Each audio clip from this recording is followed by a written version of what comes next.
Update: I didn't tell my father and stepmother about my son's birth.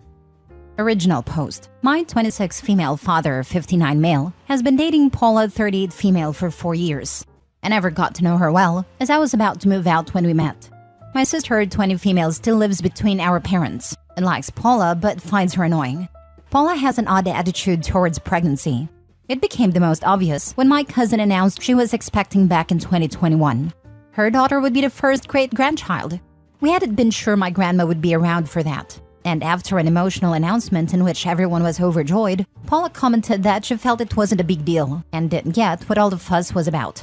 She kept that stance for all 9 months. But once the baby was born, Paula suddenly became a bit too interested in her, which my cousin was clearly uncomfortable with. My husband, 28 male, and I announced our pregnancy earlier this year. At first, my father was over the moon. Since this is his first grandchild, I believe that would last. But as I heard from my sister, Paula has just as condescending as we expected, if not more. Whenever I announced anything about my pregnancy or baby, gender, first kicks, ultrasound pictures, etc., Paula always reacted with one of 3 phrases. Okay, that's not that big a deal, or is that all she talks about these days? I didn't care about it at first, but after a few weeks I started to notice my father was also losing any interest he had in my pregnancy. As the months went by, he became increasingly detached and standoffish. He started to either ignore or not pay attention to most of the updates I made on my baby. He also didn't come to our name reveal. We did that instead of a gender reveal. It was literally just a lunch party with a game we made up, or the baby shower because, and I quote, Paula doesn't think it's worth it. My son was born on Halloween, and I decided not to tell my father and Paula. After almost 9 months of excuses and disinterest, I didn't see any reason to. I was in the hospital for 4 days, during which only mine and my husband's closest friends and family visited us. The day before we left, I posted a picture of my son on Instagram, and that's when my father found out. He called to ask why I hadn't told him and Paula or invited them to meet my baby, and I didn't lie. They didn't make any efforts to get involved, both emotionally and physically, during my pregnancy, so they'd have to wait for baby news like everybody else.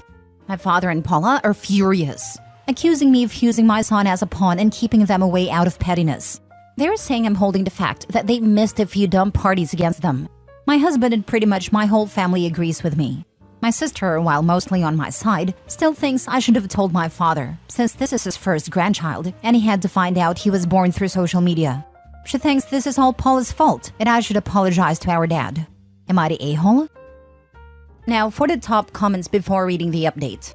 Info: Has Paula ever been pregnant/had kids herself? Her disinterest in pregnancy details and then being super into her cousin's baby once they were born seems to me like it's her being jealous that she never went through that. No, but from what I gather, she doesn't want to. And of course, there's nothing wrong with that, but this really comes across to me as her having unresolved feelings about her decision to not have kids. Perhaps her feelings are exacerbated by people around her having kids, her getting older, being with a much older man, etc. She sounds like she's trying to convince herself and everyone else that because she didn't have kids, she has to poo-poo on anyone that wants to celebrate those milestones that she didn't ever have. You're not the a-hole. Not the a-hole. Your dad made a choice, and that choice was to care more about Paula's feelings than yours. Exactly this. Does he not have his own brain? He couldn't go to his grandchild's naming party because Paula didn't think it was worth it? She's perfectly allowed to think that and not attend. However, if the grandfather of the child wanted to be there, he could and should have said to his wifey, "Have a great afternoon. I will see you after the naming party." Lol, not the a-hole. And furthermore, 1, don't have any second thoughts about if what you did was right or wrong. 2, the BS. He, your pops, might not have / probably didn't know or wasn't aware. It's all bull. He is a grown man who has children of his own. He knows everything that happens during a pregnancy. 3, you get what you give. No relationship should be an excuse to treat people horrible. It gave off "I don't care" vibes, and you just reflect it back. You shouldn't have to go out of your way. Your job is to grow a baby. Your dad's job is to grow a pair. You're doing great. Set the boundaries and stick to them. You don't owe them a relationship with your son. That needs to be earned and nurtured by him. Good luck and congratulations. Update: Most of the comments helped me understand that I did the right thing. Maybe I was the a-hole, but I had the right to be one. My final conclusion was, be rude to me through a hard time in my life? Fine. Have fun in the peanut gallery. I decided that I wasn't exactly comfortable with the idea of Paula holding and cooing over my newborn after almost 9 months of rudeness and lack of acknowledgement. So, I told my father that while he was free to come to my apartment and meet his grandson for the first time, I didn't want Paula to tag along.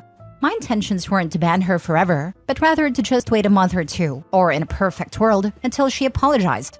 We had a small fight over it, but my dad agreed and came to meet him without Paula. He visited us a couple more times that week. During these visits, he was cold and short with me and my husband, and I ended up being cold in return. This was admittedly not my proudest moment, but I was too tired and angry to care at the time. A little under 2 weeks ago, my paternal aunt and 2 cousins, including the one I mentioned in my previous post, came from out of state. My cousin stayed at my apartment while my aunt stayed at my father's. During her stay, my aunt caught several instances of Paula openly bad-mouthing me and my unfair treatment of her, but didn't comment on it at first.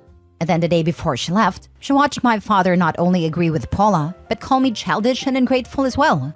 Like most of my family, my aunt knew the whole story. She told them both off for how they treated me during my pregnancy. My sister was there and eventually joined in. The result was apparently a huge fight between all 4 of them. Eventually, my sister started crying. She drove to my place and told me everything before falling asleep on my couch. My father called me and we fought. It lasted about 40 minutes. And after countless attempts on his part to play the "but I'm your father" card, I managed to make it clear that I owe Paula nothing, least of all my time and attention. The next day, my aunt came over for lunch. She told us that after our argument, there was another massive fight, this time between my dad and Paula. She didn't pick up on specific words, only screaming. A few days later, my dad called me again. He apologized and promised to try to be more involved. I'm not sure how sincere he was. I accepted the apology but told him he's on thin ice. I will help him be a part of our lives, but I refuse to be the only one making that effort. It's not my job to try to engage him in things he shows no interest in. And if he doesn't get invested in something, he can't expect to be treated the same as the people who do. My sister went back to his place a few days later. Paula wasn't there. Apparently, she's staying with her mother for a while. Neither of us know anything else about that. If this turns out to be an actual breakup, my father will probably wait a while to confirm it. I never wished ill on her, but I'd be lying if I said I had faith in their relationship, or any of my father's for that matter. Countless fights in a cluster feeding newborn later, I'm exhausted. I'm glad this is over. My relationship with my father is still very strained, and I'm not particularly proud of how things turned out. But my main focus now is my son, and it warms my soul to witness how loved he already is. From the bottom of my heart, thank you all. It seems to me your father has started making efforts before the possible breakup. Him visiting a couple of times looks like a step in the direction of paying attention, hoping for your relationship will improve and becoming a positive part of your and your son's life. I hope so too. I don't want him to tarnish his relationship with his grandson. It sounds like there's a good possibility he might have realized how much he might miss. The determining factor is sadly if Paula is gone for good, since it's clear her influence was the problem. You're right to not be the only one making an effort. I feel sorry for your father. It seems he was genuinely interested in your pregnancy, but Paula's attitude poisoned him and sucked out all of his enthusiasm to the point that he missed the birth of his first grandchild. I'm not saying you were wrong to leave them out of the loop. He needed a wake-up call. But if he keeps making an effort to participate in your and your son's life, you should give him a chance. Let's hope he has learned his lesson should Paula actually come back. I'm giving him a chance, but again, I won't be the only one making the effort to get him involved. Next story. Am I the a-hole for telling my half-sister she and her siblings can figure stuff out with dad on their own? I'm 36 female, have a brother 38 male, and we have 3 half-siblings from our dad's second marriage. 25 female, 23 male, and 21 male.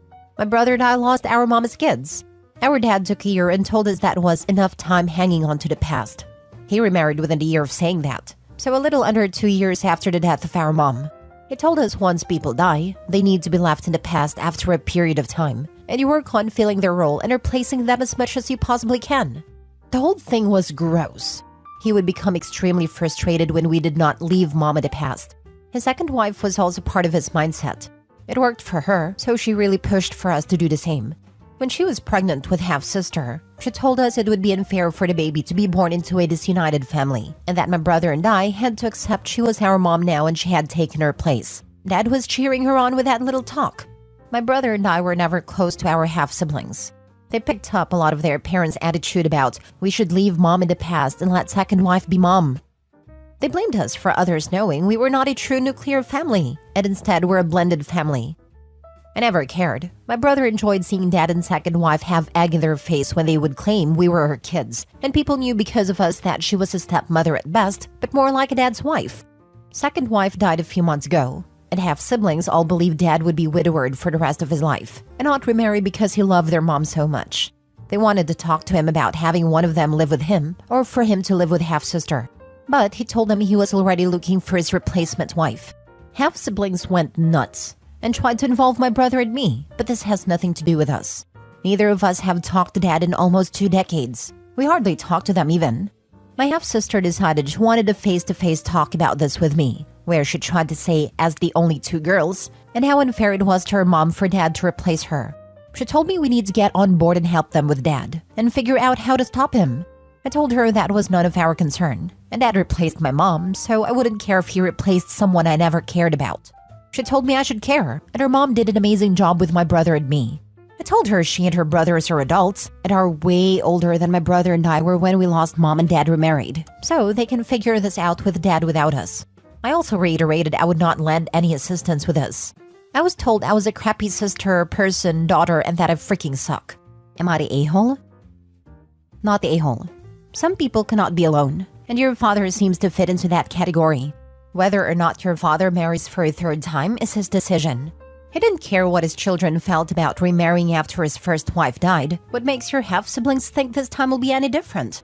You are all adults, and it's not a problem that has to be solved, and you told your sister as much. I think they believed he loved their mom more and so he would never do that again.